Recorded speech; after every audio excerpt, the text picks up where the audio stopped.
We got more bounce in California than all y'all combined. It is Friday night and Apple Watch is dead because I failed to charge it. The watch thing last night, I swapped watches in the car and didn't charge the Apple Watch. So it makes it 1.98 days on one charge.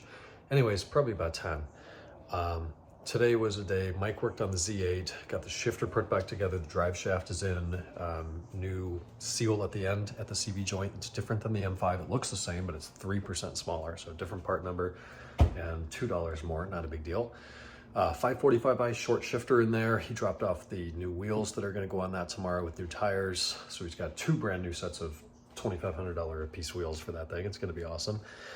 Dropped off the suspension yesterday. I don't think I talked about that last night, but just kind of buttoning up the Z8 before we dig into the suspension project. The exhaust is well on its way. With the exhaust back on, we'll be able to finish that up and then dig into the shocks and struts. But today I did an MPI on a customer car. This guy lives out in New York State or City, I'm not sure, one or both. And he just purchased a E39 M5 from San Luis Obispo, which is kind of in the Santa Barbara, Ventura County, something like that area, a few hours north of Los Angeles.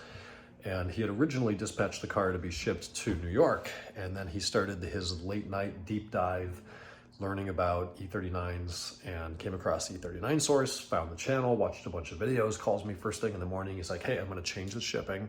I'm gonna send it to you. We're gonna do the inspection and a bunch of service, and then I'll have you guys ship it out to me in New York State. So it's like, awesome, badass. Looks like a great car. It's an 02, carbon black, Silverstone Sport interior, 175,000 miles, every single option, phone, M audio, folding seats, PDC, the sunshades. It's got everything going on this car. So a little bit of deferred maintenance, actually quite a bit of deferred maintenance we're gonna have to dig into. Fairly clean car though. No aftermarket parts, good service history. So we started today with the inspection. That was 4 hours, uncovered a lot.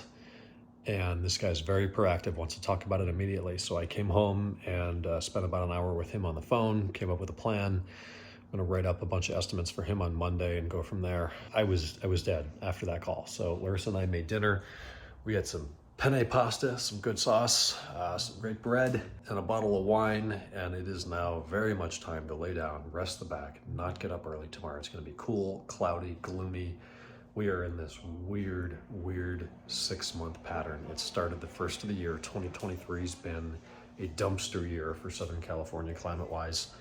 I'm not gonna go into it too far. I'm wearing shorts. You know, the sun was out today. I got some sun, it got some shadows. It's not the end of the world, but it's not what it usually is. So I got the 540 this weekend, which is filthy. I have not cleaned this car in probably 6 weeks. I would love to give it a bath with a hose. The first time I would ever wash this car this weekend, if time allows. Tomorrow we'll be at the shop doing some work on Larissa's Kia Rio. Needs front brakes and an oil change. Anyways, headed up. Hope you had a good Friday. We'll talk tomorrow, Saturday. Good night.